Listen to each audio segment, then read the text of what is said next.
o grande escritor, membro da Academia Real Espanhola, vencedor do Prêmio Cervantes, vencedor do Prêmio Príncipe das Astúrias, vencedor do Prêmio Nobel de Literatura, maestro Mário Vargas Llosa. Autor de inúmeros livros, inclusive Conversas no Catedral, que ensejou o título do nosso encontro de hoje, Novas Conversas no Catedral. Neste livro, dois amigos se encontram no Bar Catedral, em Lima, e se perguntam onde foi que nos perdemos. Eu não usei a palavra correta porque eu não sou o Mário Vargas Llosa. Mário Vargas Llosa escreve também muito sobre política, inclusive suas colunas no Estadão, que eu sigo religiosamente. E hoje nós conversaremos sobre política na América Latina, sobre as eleições americanas e faremos a mesma pergunta do livro, onde foi que a América Latina se perdeu? E quem sabe vamos falar também um pouquinho de literatura, que fará bem aos nossos espíritos. Nós temos aqui conosco, nesse painel, dois membros da Academia Brasileira de Letras, Rosisca Darcy e Merval Pereira, que dispensam apresentações, e o embaixador Marcos Azambuja, conselheiro emérito do SEBRE, e Sérgio Fausto, diretor do Instituto Fernando Henrique Cardoso, a quem eu passo a palavra para dar as boas-vindas ao nosso convidado e depois passar a palavra para Marcos Azambuja para iniciar a conversa. Muito obrigado a todos. Bueno, simplemente para darle las gracias a Mario Vargas Llosa en nombre de la Fundación y le enviar los más calurosos saludos de parte del presidente Cardoso. Es realmente un honor participar en esta conversación y creo que será sumamente interesante. Pio, a palavra é tuya. Sim, então passamos a palavra para Marcos Azambuja. Por favor, coloque a bola em jogo. Obrigado, Gepio. Mário Vargas Llosa, que honra estar aqui para vê-lo e ouvi-lo, sobretudo ouvi-lo. Il miglior fabbro. Estas três palavras T.S. Eliot utiliza para dedicar o seu grande poema The Wasteland, talvez o maior poema do século XX, a um outro grande poeta e seu amigo que havia feito uma revisão crítica do poema. Ele dedica o poema a Ezra Pound. A referência é muito prestigiosa, Il miglior fabbro, porque remonta a Dante e a Petrarca, que usaram essas mesmas palavras para descrever um trovador provençal, Arnaud Andrés, que era considerado por eles o melhor de todos. Portanto, eu usarei essa palavra para descrever Mário Vargas Llosa. A minha tradução para melhor fabbro é simples, é o melhor artífice.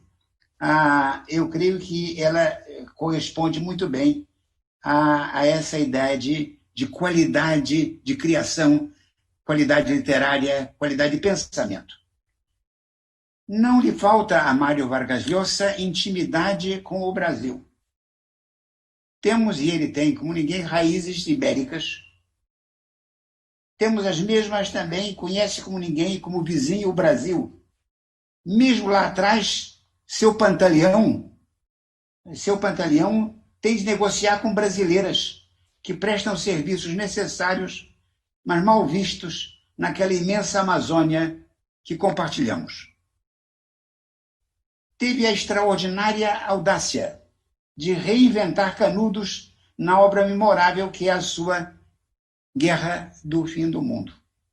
Acabo de reler seu livro O Chamado da Tribo, sobre os grandes pensadores liberais. É obra de extraordinária atualidade. Quero agradecer a ele por estar hoje conosco respondendo ao convite de brasileiros que também fazem parte, Mário Vargas Llosa, da tribo dos que amam a liberdade. Nosso encontro hoje é de pessoas que compartilham esse amor pela liberdade. A nossa América nasceu sob o signo de dois grandes movimentos, a Revolução Francesa e a Revolução Americana. Somos, de maneira muito imperfeita, seus herdeiros. Nossa retórica nos precede e aponta o nosso caminho. Eu diria aí a verdade que os nossos hinos nacionais são hinos à liberdade. Todos eles têm uma grande retórica libertária. A Copa máxima de nossas paixões esportivas nacionais se chama Copa Libertadores da América. Não é pouca coisa. O que eu estou dizendo é que a palavra liberdade, a ideia liberdade, o conceito de liberdade estão entranhados no nosso DNA, na nossa origem. Nós somos amantes da liberdade ao sermos fiéis a nós mesmos. De modo que eu queria dizer que o tempo que eu disponho é curto e nós viemos aqui para ouvir o mestre. Para dizer uma só coisa, que no dia 3 de novembro haverá uma reeleição decisiva, importantíssima, talvez uma das mais cruciais em mais de 240 anos de democracia norte-americana. E a minha pergunta tem essa grande simplicidade, com uma expectativa de uma resposta, ela sim longa, extensa, como preferir Mário Vargas Llosa dizer. O que se espera no dia 3 de novembro? O que virá? É a continuação de uma democracia ininterrupta há 250 anos ou uma ruptura dessa tradição e dessa linha de conduta?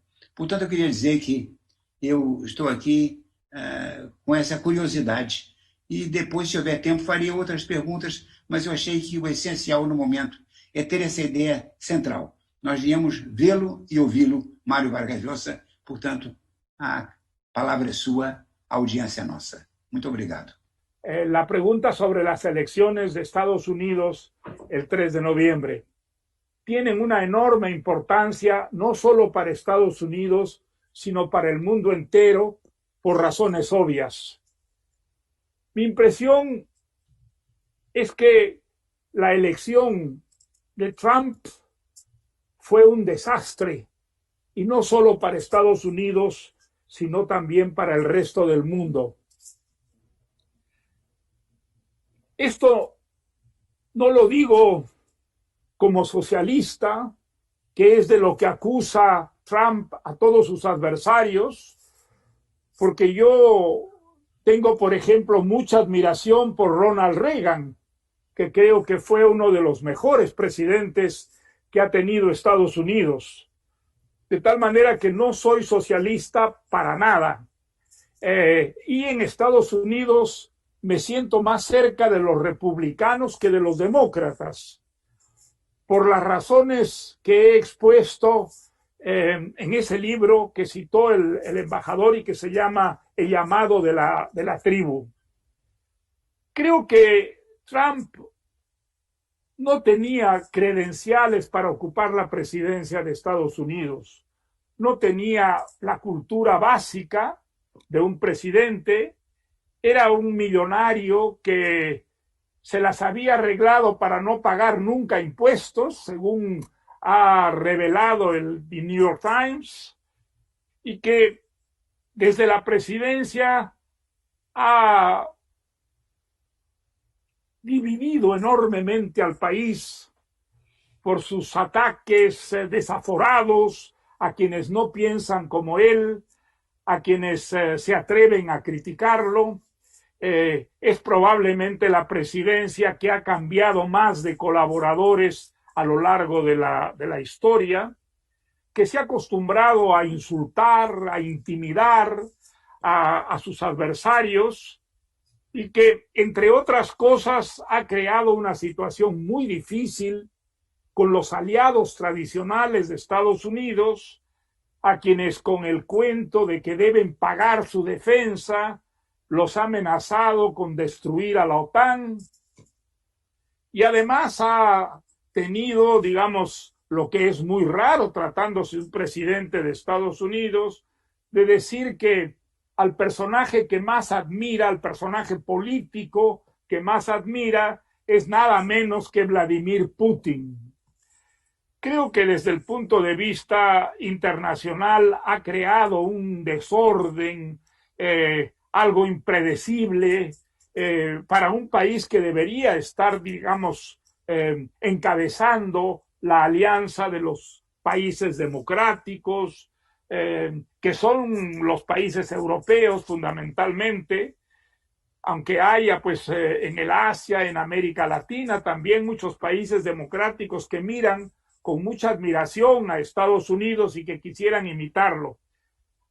Creo que muchos de esos países se sienten muy defraudados por la manera como ha actuado el presidente Trump y que, igual que yo, esperan que en estas elecciones venga un cambio de régimen encabezado por el señor Biden.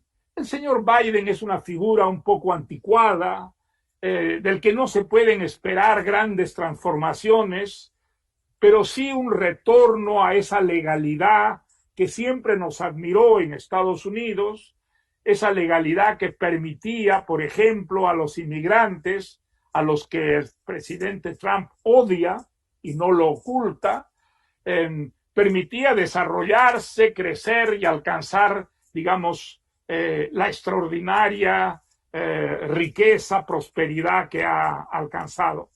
Así que si yo votara en las elecciones del 3 de noviembre, votaría de todas maneras contra Trump y a favor de Biden.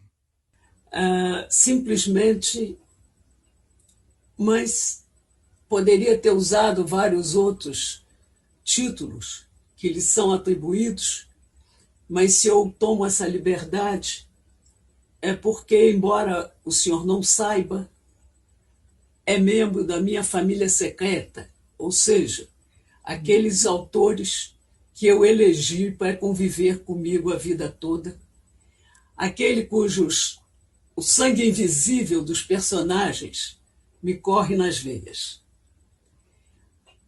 Foram personagens que me marcaram, me transmitiram valores e que posaram sobre mim um olhar fundador.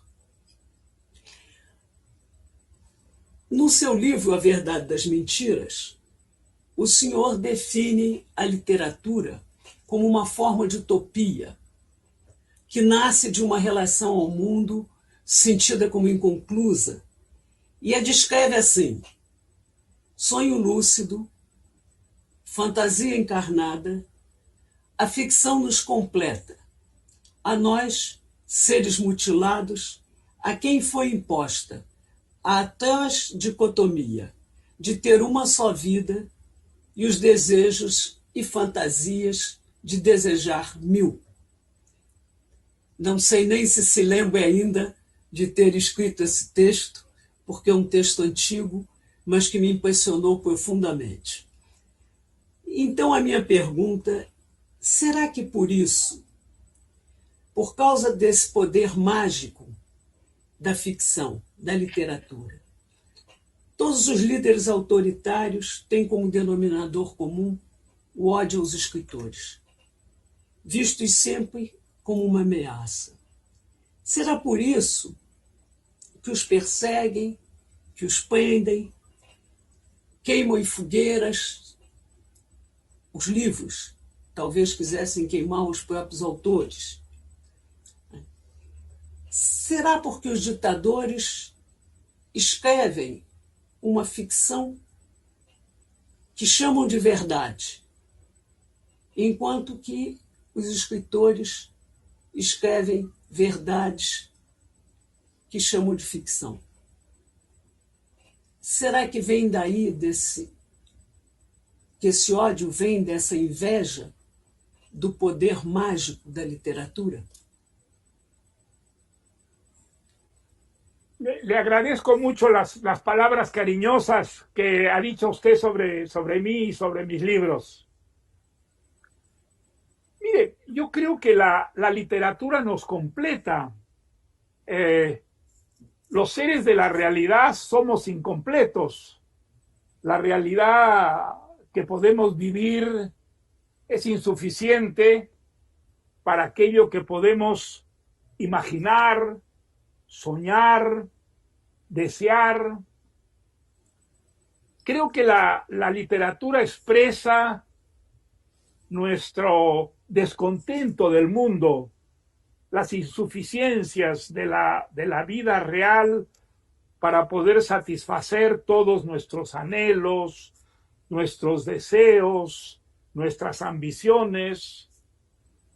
Y creo que la literatura expresa esa insatisfacción profunda del ser humano, gracias a la cual existe el progreso, gracias a la cual cambiamos porque deseamos algo distinto de aquello que vivimos. Y creo que la literatura es el mejor testimonio de esa insatisfacción que nos habita. Es lógico que las dictaduras no quieran que eso cambie. Ellos quieren controlar la realidad y convencernos de que esa realidad está bien hecha.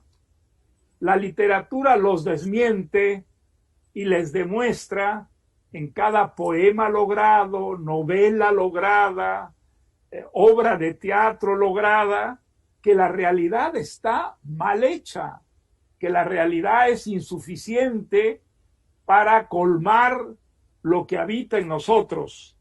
Y creo que gracias a la literatura, en gran parte, la vida es un cambio permanente y es objeto de un progreso. Siempre me gusta terminar esta exposición con una expresión que yo oí a un gran pensador de la libertad la última vez que vino a España, pocos meses antes de su muerte. Me refiero a Karl Popper.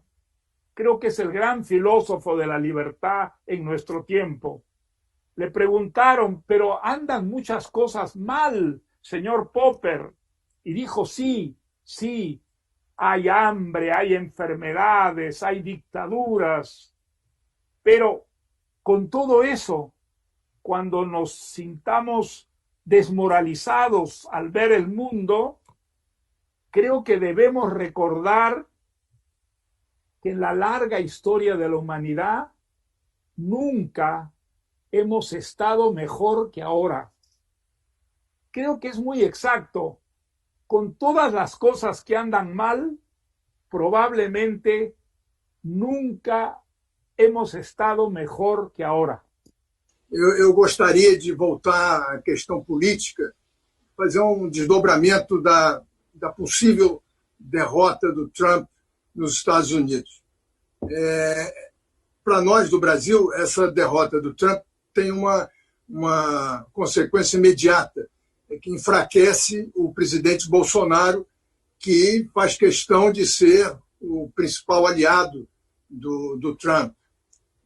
Ao mesmo tempo, na nossa região, na América do Sul, houve agora a vitória do plebiscito no Chile, houve a vitória do grupo do Evo Morales na Bolívia e antes a vitória da esquerda na Argentina. O senhor acha que há pêndulo voltando para a esquerda na América do Sul e o senhor vê alguma ligação desse possível pêndulo com uma derrota do Trump nos Estados Unidos? Pues mire, creo que son casos diferentes. Mi impresión es que es muy lamentable que Bolivia haya vuelto a llamar al movimiento al socialismo de Evo Morales, por quien yo tengo muy poca simpatía. Creo que era un demagogo, creo que los años que ha estado en el gobierno han sido muy perjudiciales para América Latina en general, porque él formó parte del grupo que reúne a las dictaduras latinoamericanas, como es el caso de Venezuela, de Cuba, de Nicaragua. En cambio, en Chile yo hubiera votado a favor del cambio de la Constitución y desaparecer una Constitución que fue obra de una dictadura, que es la de Pinochet y con la que ningún demócrata ni liberal puede identificarse. En cambio, en Argentina yo hubiera votado contra el peronismo, que creo que ha sido la desgracia de ese país, uno de los países más prósperos, más civilizados, hace 100 años en América Latina, y al que el peronismo ha llevado verdaderamente a la ruina por las prácticas corruptas y la política demagógica de Perón, de Evita y de prácticamente todos los presidentes peronistas que ha habido. De tal manera que yo veo, digamos, la situación de América Latina muy contradictoria, porque al mismo tiempo es muy difícil imaginar que Venezuela, que Nicaragua, que Cuba puedan ser un modelo para los jóvenes que quieren cambiar nuestro continente, hacerlo más democrático, más justo y más próspero. Esos países están en ruinas, el socialismo los ha destruido prácticamente y todos ellos están convertidos en políticas autoritarias, en verdaderas dictaduras, de tal manera que no creo que sean un ejemplo y que en gran parte, me parece, han llevado a América Latina a renunciar a la idea de la revolución armada y pensar más bien en una solución democrática que es el sistema que puede sacarnos del subdesarrollo y llevarnos a la prosperidad institucional. Esa es más o menos en síntesis mi visión de América Latina hoy en día. Obrigado. Marcos Azambuja, segunda rodada, pergunta sua. Eu estou ouvindo o que diz Mário Vargas Llosa com a atenção de sempre. Eu vejo hoje o grande inimigo menos na esquerda do que no populismo. Um populismo com aquele caráter nacionalista, demagógico. Eu creio que esquerda e direita se davam num eixo que hoje na América Latina é menos visível. O que me preocupa hoje é como enfrentar um populismo que, dadas as nossas condições sociais, é de difícil controle e de difícil administração. Em outras palavras, como superar o populismo demagógico dessas grandes periferias urbanas. Em outras palavras, as minhas simpatias com uma sociedade civilizada que leve em conta as realidades da economia, os objetivos do bem-estar, se defrontam com esse fato central de grandes massas vivendo junto em espaços reduzidos e com exigências e ambições imediatistas, demagógicas. Em outras palavras, o meu grande problema é que eu não consigo hoje desentranhar a ideia da demagogia da vida política latino-americana. E diria mais, eu sinto que a América Latina, em vez de se corrigir, está um pouquinho contaminando os Estados Unidos e a Europa. Eu noto hoje mais avanços daquilo que eu não gosto do que recuos daquilo que eu desejaria que encolhesse. Em outras palavras, eu não estou vendo o mundo se dirigir na direção de uma racionalidade construtiva fundada em uma visão realista da economia e do possível, mas apenas a tendência crescente, sobretudo através das redes sociais, das igrejas evangélicas, das mobilizações para um populismo estridente, veemente e difícil, sobretudo de difícil contenção. Eu não sei como administrar isso.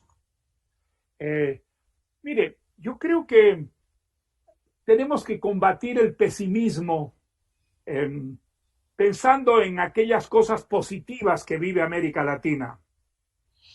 Una cosa positiva es que no tenemos hoy día dictadores militares. Debemos recordar que las dictaduras militares han sido la gran tragedia de América Latina.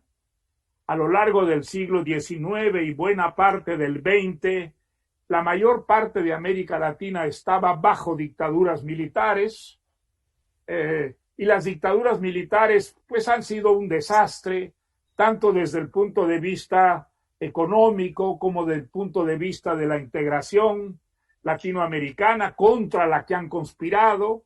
Por eso existen esos ejércitos voluminosos, por eso hemos gastado fortunas enormes en armas para entrematarnos. Las dictaduras militares han desaparecido afortunadamente y lo que tenemos hoy en día son dictaduras sociales, pero esas dictaduras sociales, Cuba, Venezuela, Nicaragua, son un ejemplo de todo lo que no debe ser la política, porque son países que han sido arruinados por una política socialista, intervencionista, populista. Tenemos democracias imperfectas, eso sí, pero las democracias imperfectas se pueden corregir y se pueden volver menos imperfectas y avanzar hacia la perfección. Para eso yo creo que tenemos que combatir el populismo y la corrupción. La corrupción es el gran problema de América Latina. Nada desmoraliza tanto a una sociedad como ver que quienes hemos llevado al poder con nuestros votos violentan las leyes para enriquecerse, y ese es un fenómeno, por desgracia, que se da prácticamente en toda América Latina, aunque en proporciones muy distintas. Fíjese, hay un caso muy interesante y es el caso de Uruguay. Uruguay es un país civilizado, es un país muy pequeño, pero es muy civilizado. Y es un país muy civilizado porque ha respetado la legalidad democrática y los uruguayos tienen la sensación de que sus gobiernos no roban o roban muy en pequeño comité y los que roban suelen ser castigados. Y es un país que ha progresado, es un país que puede perfectamente compararse con las democracias europeas. Un ejemplo que está allí en nuestro propio continente, lo cual significa claramente que nuestro continente no está reñido ni con la democracia, ni con la libertad, ni con una política que no sea corrupta.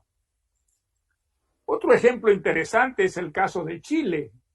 Mire, Chile es un país que ha avanzado, que ha prosperado de una manera extraordinaria. Yo he seguido bastante de cerca la evolución de Chile y no es durante Pinochet, sino es después de Pinochet que se produce esa alianza entre todas las fuerzas políticas para sacar adelante el país, y es el periodo en el que Chile tiene un progreso realmente extraordinario.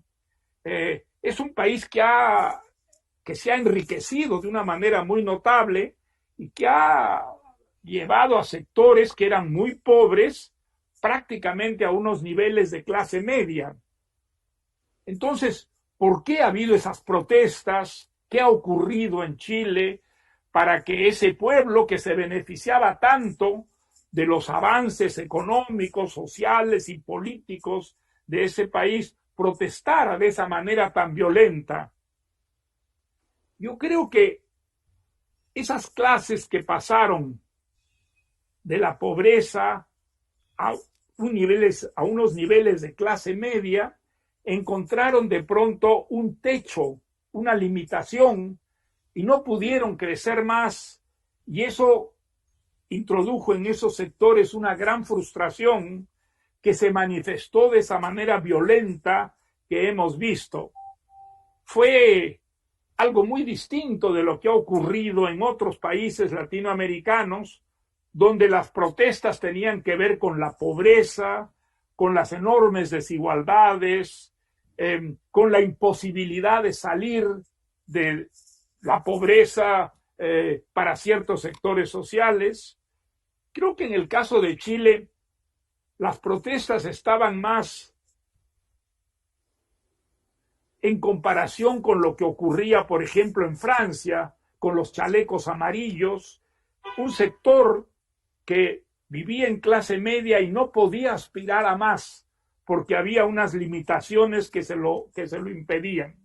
Creo que ese ha sido el caso de Chile, y que no debemos desnaturalizar el fenómeno asociándolo a los países que protestan contra la pobreza y la desigualdad, porque la verdad es que la pobreza extrema, sobre todo, desapareció en Chile gracias a la gran alianza entre fuerzas democráticas que permitió seguir una política económica muy exitosa, aunque desde luego esa política tiene que ser perfeccionada y sobre todo abrir las puertas a esas clases medias que aspiran a mejores niveles de vida en el campo de la educación, en el campo del transporte principalmente, que son los sectores que se han visto más afectados con los problemas que ha tenido Chile.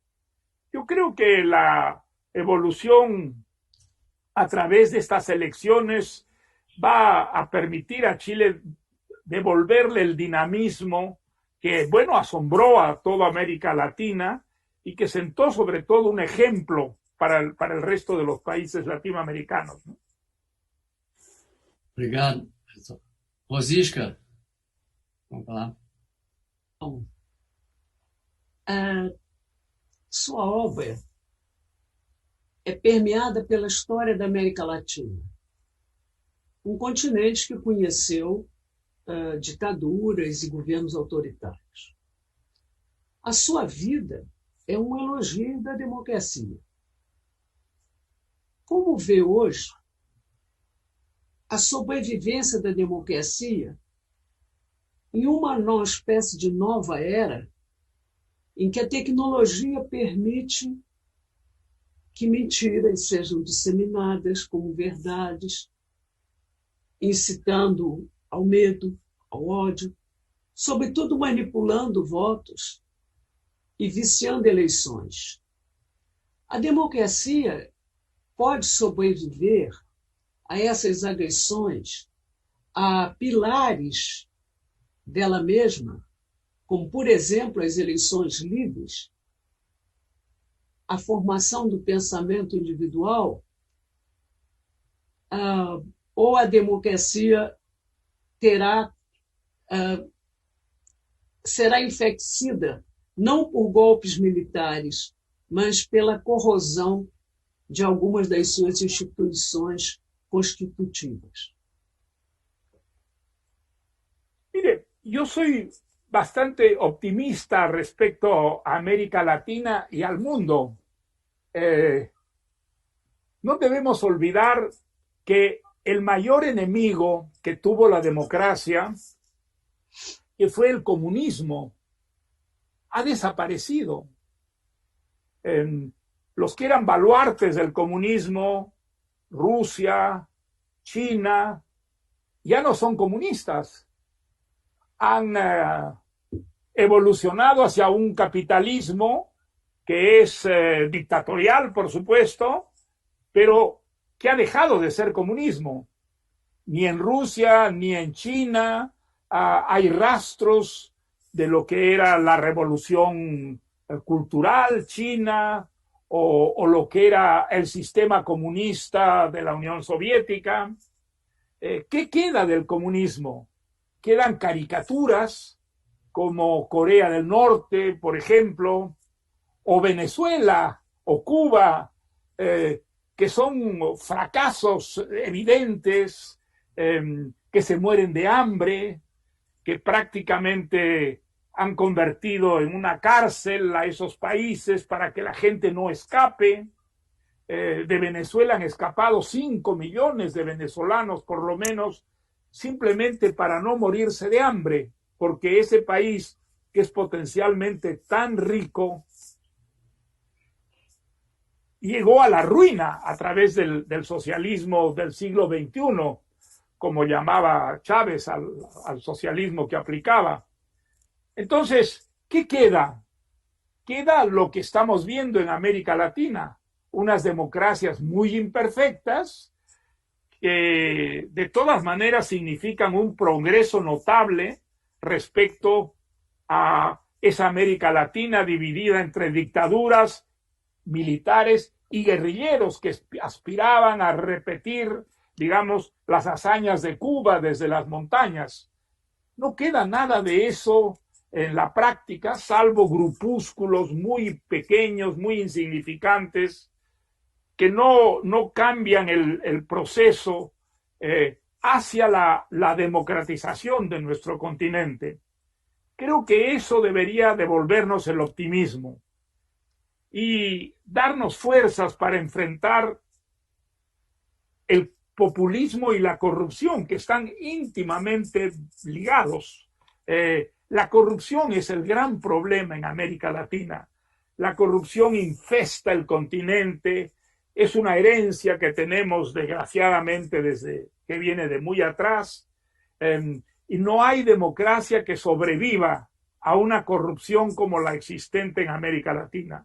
Entonces, creo que es muy importante que haya una participación muy activa en el que es el combate contra la corrupción la única manera que tenemos de poner de una manera efectiva a nuestras democracias en acción. Por primera vez en la historia, los países ahora pueden elegir si ser prósperos o ser pobres.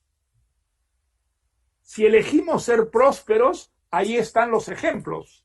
Los ejemplos no son los de las dictaduras socialistas, son las de los países capitalistas verdaderamente democráticos, donde existen las libertades en el campo social, en el campo político, en el campo económico, en el campo cultural, en el campo individual.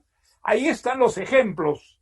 Debemos seguirlos como han hecho algunos países asiáticos que han evolucionado de una manera muy notable, que han prosperado y que cuentan hoy en día no solamente con economías muy eficientes, sino también con libertades que antes no existían, pues no existían en Singapur, no existían en Corea del Sur, no existían en Taiwán, y ahora existen. Ahora es una realidad de esos países también la libertad y políticas auténticamente democráticas.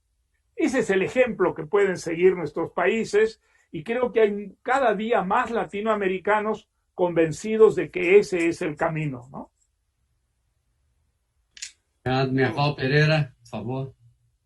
Eu queria aproveitar essa conversa sobre os problemas da América Latina e puxar pela desigualdade, que é um dos grandes problemas que nós temos no Brasil e na região. O senhor escreveu várias vezes já que oferecer oportunidades iguais na educação é o caminho, o grande caminho para o desenvolvimento e para a melhoria do bem-estar da população. E isso seria um pilar do liberalismo, fornecer oportunidades iguais a todos. Por que o senhor acha que é tão difícil acontecer isso nos nossos países? Nós tivemos recentemente um candidato a presidente, o senador Cristóvão Buarque, que era o candidato da educação. Não foi votado quase, teve uma votação baixíssima. Mire, yo creo que es muy importante recordar que el liberalismo no significa solamente la libertad económica, significa, y la falta de intervencionismo estatal en la vida económica, significa también igualdad de oportunidades. Y por eso es tan importante la educación, una educación pública que sea de muy alto nivel y que permita en cada generación establecer esa igualdad de oportunidades que, no lo olvidemos, es uno de los baluartes del liberalismo. Esa igualdad de oportunidades existió en Francia, por ejemplo, y eso llevó a que en Francia gente de origen muy humilde llegar a las posiciones más elevadas. Asómbrese usted, esa igualdad de oportunidades a través de la educación pública existió en la Argentina.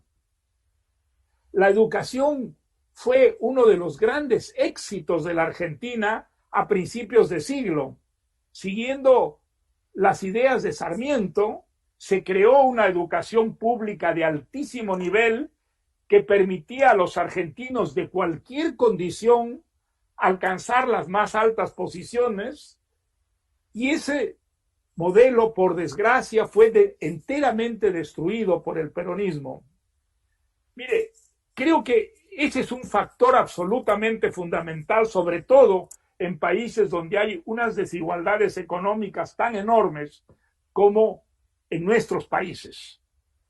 Tenemos que crear unos sistemas de educación pública que sean de muy alto nivel, no los únicos, que compitan con las escuelas y colegios privados, por supuesto, pero que permitan a la gente de recursos humildes alcanzar unos niveles de competencia que les permitan disputar en igualdad con quienes han tenido una formación en esos colegios privados.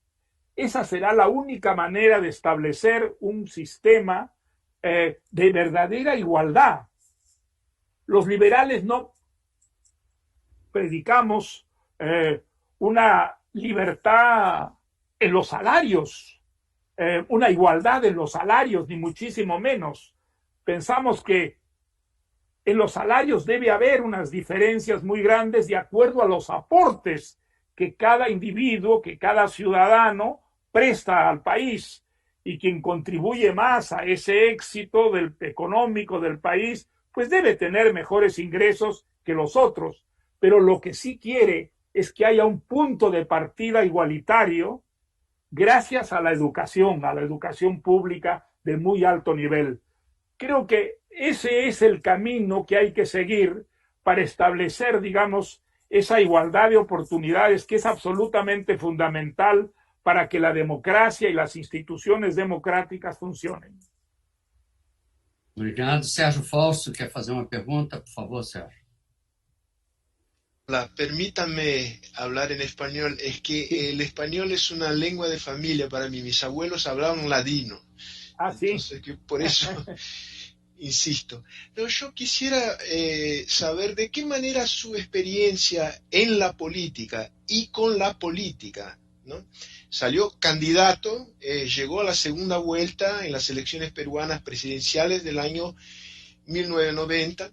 ¿De qué manera esta experiencia afectó su literatura? En particular, un libro que me parece extraordinario, que es La fiesta del chivo, sobre la dictadura de Rafael Trujillo en la República Dominicana, que es una novela sobre el ejercicio crudo, brutal del poder. Mire, mi vocación fue la literatura, no la política. Yo, en cierta forma, me vi empujado a aceptar esta candidatura porque había presidido, en cierta forma, una campaña contra la nacionalización de los bancos y de las compañías de seguros que quiso hacer el presidente Alan García. A mí me pareció que eso nos conducía al populismo y que un gobierno que iba a manejar enteramente la economía iba a ser un gobierno que podía eternizarse en el poder, de tal manera que, pues, ante mi sorpresa, esa campaña contra la nacionalización de la banca y los seguros tuvo éxito y nosotros conseguimos parar esa ley a través de acciones democráticas. Entonces, esto creó un movimiento para darle a esta campaña una continuidad, y de esta manera es como resulté yo candidato.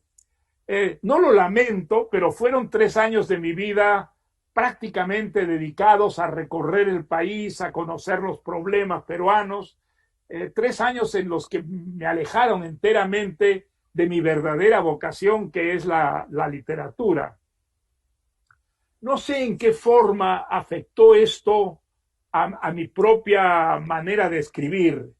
Eso no puedo yo juzgarlo, pero estoy seguro que sin haber participado en esa campaña no hubiera escrito muchos de los libros que he escrito. Ahora, el caso de la fiesta del chivo, dedicada a la dictadura de Trujillo, tiene que ver mucho con lo que fue mi formación de escritor. Yo leí mucho de joven a los existencialistas franceses, principalmente a Sartre, a Jean-Paul Sartre, y me marcaron muchísimo sus ideas sobre literatura. ¿Él qué nos decía? Él nos decía, la literatura es acción, las palabras son hechos. Uno puede a través de la literatura crear una conciencia social, combatir las dictaduras, proclamar la necesidad de la libertad, de la democracia. Bueno, él pensaba en el socialismo. Y a mí, aunque me he alejado mucho de las ideas de Sartre, esa idea del escritor comprometido, engagé, que en sus libros trata de crear una conciencia social a favor de la libertad, que combate las mentiras, y no hay nada que difunda tantas mentiras como una dictadura, pues a mí me ha quedado, y mucho de lo que escribo tiene que ver con esas lecturas y esa experiencia con la que yo nací a la literatura. La fiesta del chivo, pues, tiene que ver con buena parte de mis novelas en las que he procurado combatir justamente las mentiras que han presidido prácticamente la vida política en nuestros países, sobre todo en los países con una larga tradición de dictaduras. Y creo que la buena parte de la literatura latinoamericana está en esta dirección.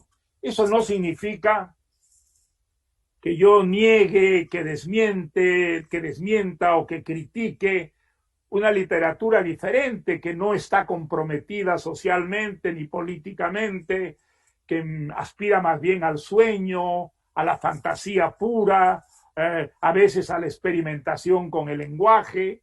Una rama que también es una rama perfectamente justificada de la literatura, pero mi impresión es que el grueso de la literatura está en la orientación del llamado realismo crítico, que es el que trato de practicar yo, entendiendo en un sentido muy amplio lo de realismo, pero en cambio en un sentido muy específico lo de crítico, ¿no? Y creo que buena parte de la literatura brasileña está también en esta dirección, ¿no? Muito obrigado. Eu creio que temos tempo para mais uma rodada. Marcos Azambuja. Eu estou fascinado com a qualidade do nosso debate, sobretudo ouvir de Mário Vargas Llosa uma visão tão lúcida. A minha preocupação hoje crescente é de que a ciência, a tecnologia, os novos problemas, os novos métodos criaram uma nova agenda. E nós, de certa maneira, falamos ainda um pouco da agenda do passado, quer dizer, a desigualdade social, os problemas que vêm da corrupção, os problemas da legitimidade da expressão democrática. Quando eu vejo hoje na ciência, no fim dos partidos políticos, na ideia da rede social transformando o diálogo direto entre todos, não há mais necessidade de intermediários políticos. A imigração causando fato novo, não é uma imigração de poucos, mas de centenas de milhares, uma mudança importante do mapa mundial Então, a minha preocupação é de que, às vezes, eu tenho a impressão que a história não perdoa aqueles que perderam o barco quando o barco passou. Eu não sei se há repescagens na história. Em outras palavras, certos problemas tinham sido resolvidos no século XIX, outros no começo do século XX. A agenda do século XXI um pouco é outra. Portanto, o problema dos países que não fizeram o seu dever de casa quando deviam é que agora, como nós dizemos no Brasil, a fila andou. Há outros problemas, há outras exigências. Tanto que eu tive agora na nossa conversa um pouco a ideia de que nós estamos tratando dos velhos problemas, dos velhos atores, quando existe uma nova situação. A própria mensagem que Vargas Llosa deu agora tão bem do Chile, eu acrescentaria também a Costa Rica, os nossos exemplos de sucesso na América Latina tendem a ser pequenos. E o caso do Brasil, é difícil transpor o pequeno para uma coisa muito grande como somos nós. A dificuldade do Brasil é sempre não ver na miniatura bem-sucedida o desenho da grande solução. Porque há esse outro problema. E, finalmente, eu acho que nós estamos num momento em que ciência e tecnologia apresentaram novos desafios de tal magnitude. Os assuntos que eu vejo desafiando hoje são a nova geração em tecnologia de comunicações, a inteligência artificial, o fim dos partidos políticos, o fim da necessidade da representação política. Eu tenho me movido, eu vejo que as receitas variam. Eu sou um admirador do socialismo escandinavo, eu sou um admirador do ativismo singapuriano, eu sou um grande admirador da Coreia do Sul. E outra, cada país, eu não consigo ver um eixo ao longo de esquerda e direita, mas sim de eficiência e ineficiência. Portanto, a minha preocupação é menos, se você quiser, com as grandes linhas do antigo mapa esquerda e direita, sul-norte, do que com fórmulas que deram certo. Portanto, eu volto a me perguntar se, de certa maneira, países como o Brasil e um pouco a América Latina não perderam o trem quando o trem passou. Se nós não estamos, de certa maneira, agora com uma agenda antiga para problemas antigos em um mundo que não é mais esse. Portanto, a desatualização das nossas ideias. Son muchos temas, pero yo creo que podrían reducirse en uno solo. Y es, ¿qué pasa con la cultura en nuestro tiempo? La cultura se ha extendido muchísimo y al mismo tiempo creo que ha perdido su calidad. La cualidad de la cultura ha disminuido considerablemente. Nunca se han publicado tantos libros, nunca ha habido tantos museos, tantas salas de exposiciones, y sin embargo, creo que quienes se benefician de esas manifestaciones culturales son muy pocos y que la cultura tiene una influencia cada vez más pequeña y minoritaria en las grandes sociedades que conforman nuestros países. ¿A qué se debe eso? Se debe a una depauperización de la cultura, un empobrecimiento de la cultura. En algunos campos, como en el de la pintura, por ejemplo, la cultura de nuestro tiempo ha llegado a la caricatura. Artistas que solo lo son de nombre, pero no de realidad, llegan a cobrar por sus exposiciones y por sus cuadros y esculturas sumas absolutamente estratosféricas, y es obvio, es evidente que las obras no tienen ninguna calidad. Eso pasa menos con el teatro, pasa menos con el cine, pero también pasa. Y yo diría que la literatura es uno de los pocos géneros que se ha librado de ese empobrecimiento. Cuando yo me refiero a la cultura, me refiero a las ideas. Y nuestro tiempo, por desgracia, no es un tiempo tanto de ideas como de imágenes. Las imágenes que vienen en las pantallas pequeñas y grandes tienen una magnífica, enorme influencia en la vida de nuestras sociedades, y en cambio las ideas que antes movían a estas sociedades ahora las mueven mucho menos. Y yo creo que hay un gran peligro para la política democrática y liberal en ese empobrecimiento de las ideas y en esa influencia extraordinaria que tienen las imágenes de la televisión, las imágenes del cine, las imágenes que resultan de un extraordinario crecimiento de la investigación científica y tecnológica, que ha hecho que la cultura sea cada vez más expresión de esas manifestaciones y cada vez lo sea menos en el sentido tradicional en que entendíamos la palabra cultura. Permítame que le diga, embajador, que probablemente en esta época sería imposible el caso de un Ezra Pound, que dejó de escribir, como usted sabe, para trabajar con Eliot en la región baldía, o que dedicó 2 años enteros de su vida a promover el Ulises de Joyce, que no encontraba editor ni en Estados Unidos ni en Inglaterra, y que gracias a él consiguió por fin entrar en unas pequeñas revistas dirigidas por señoras valientes, intelectuales de coraje, ¿no? Que permitieron que esa obra extraordinaria se divulgara y marcara extraordinariamente pues la novela del siglo XX. El caso de un Ezra Pound sería inconcebible en esta realidad que vivimos hoy día asociada a la palabra cultura. Nadie estaría dispuesto a sacrificarse años de su vida, ¿no es verdad?, trabajando por una obra que pensaba que podía cambiar, como lo cambió efectivamente el nivel de la literatura, de la poesía, de la novela, como hizo Ezra Pound. Su caso es realmente único.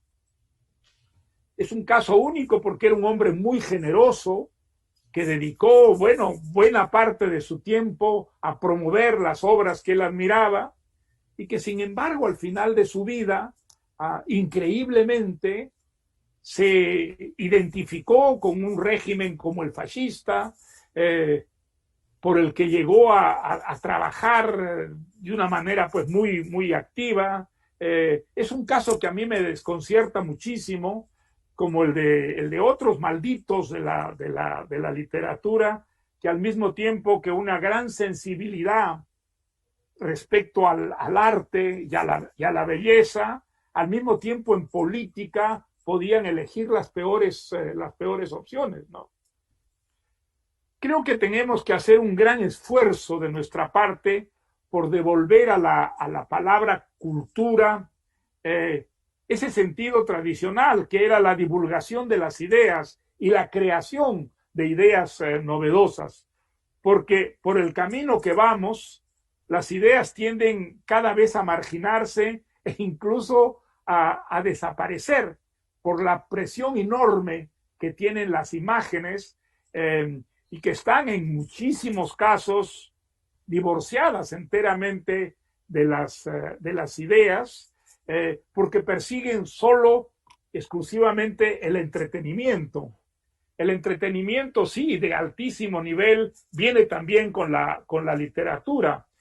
Tolstoy, Dostoyevsky, pues Eliot, eran hombres que creaban ideas y al mismo tiempo sus obras nos estimulan, nos hacen ponernos en contacto con lo que es el placer, la belleza, y eso desgraciadamente no aparece en el entretenimiento. El entretenimiento no es un vehículo de ideas, es, como su nombre indica, una manera de pasar un rato en buena compañía, divirtiéndose, pero luego de ello no queda nada. Ese sería un mundo de robots, sería un mundo de autómatas, en un mundo en el que solo las imágenes hicieran las veces de cultura y las ideas hubieran desaparecido o estarían en manos de los gobiernos, que ya sabemos lo que suelen hacer con las ideas. Muito obrigado. Rosisca, por favor, última rodada. A minha questão vai ser um pouco mais global. Não se aplica só à América Latina. Se aplica, eu creio, a um movimento que se dá no Ocidente. Não é? No seu livro, O Chamado da Tribo, o senhor anuncia um grupo de autores que o atraíram para as ideias do liberalismo, né? Que o conquistaram as ideias do liberalismo, e entre eles a Isaiah Berlin, que acreditava que a liberdade de escolha, a tolerância, o pluralismo são, mais que imperativos morais, necessidades práticas para a sobrevivência das pessoas.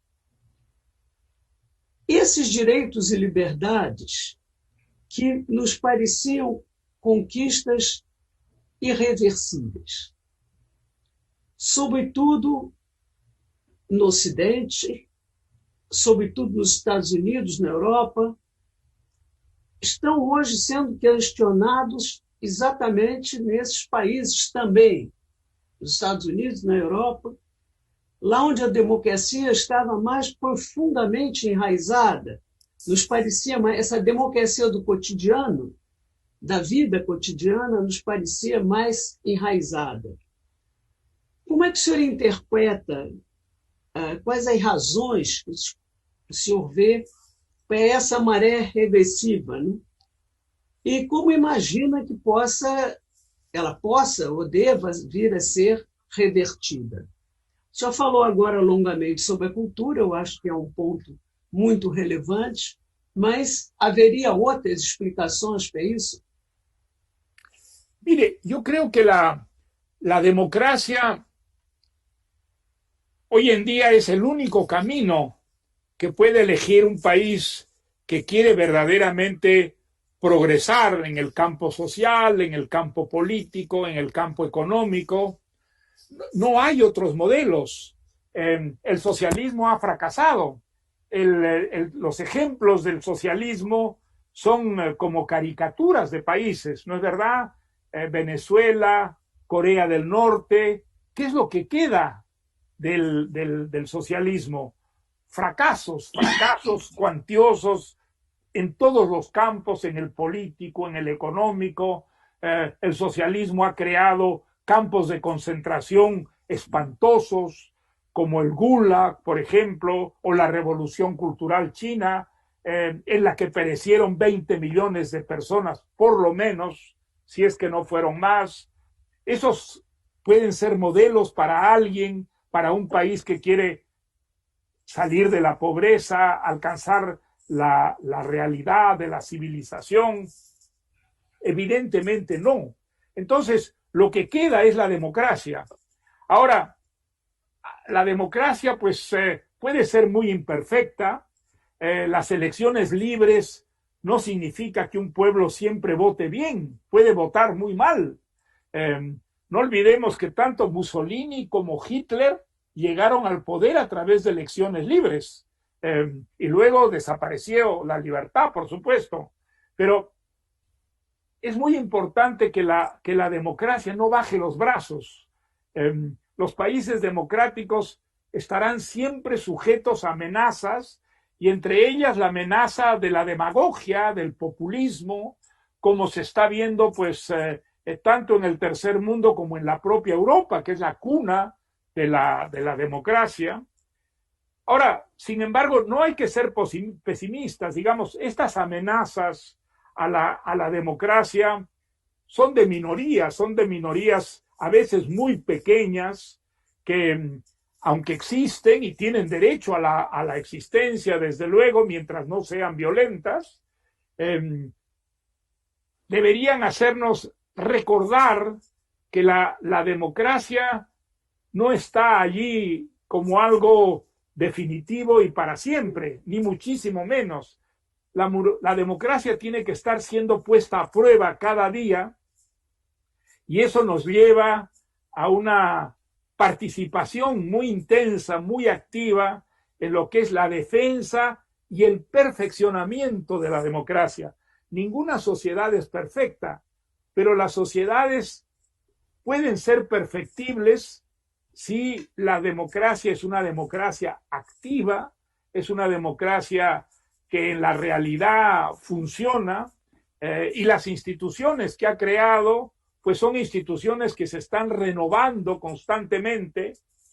Creo que la democracia ha recibido en Europa algunos traspiés, entre ellos el Brexit, por ejemplo, la salida del Reino Unido de la Unión Europea. Yo creo que ha sido muy grave, una catástrofe, y que probablemente las consecuencias peores las va a pagar la propia Gran Bretaña, alejándose de lo que sería, digamos, esa construcción extraterritorial que va a permitir a Europa jugar un papel en un futuro que sería terrible, que se dividieran el poder entre Estados Unidos y China, ¿no? Creo que Europa tiene algo que aportar allí, es la cuna de la libertad y de las instituciones democráticas, y debe jugar un papel importante en ese futuro. Ahora, la salida del Reino Unido, mi impresión es que es temporal, que se debe fundamentalmente a la demagogia, y a que incluso los países con más tradición democrática pueden votar mal. Ojalá los norteamericanos el 3 de noviembre no vuelvan a votar mal como lo hicieron hace 4 años. Obrigado. Nós nos comprometemos com Mário Vargas Llosa de não exceder muito em 1 hora. Então, Merval, por favor, uma pergunta rápida para encerrar e depois a palavra Mário Vargas Llosa para o encerramento, por favor. O senhor já foi comunista e agora, quando se converteu ao liberalismo, é acusado de ser de direita. Mas, ao mesmo tempo, o senhor critica Pinochet, Fujimori, da direita, Fidel Castro, Chávez, da esquerda. Pelo que o senhor falou da democracia, pelo que eu já li do senhor, o fundamental não é ser de esquerda ou direita, é de ser democrata y dar oportunidades a todos, ¿no es eso? Exactamente. Yo creo que lo ha resumido usted muy bien. Puede haber dictadores de derecha, sin ninguna duda, y dictadores de izquierda, pero los liberales estamos contra todas las dictaduras.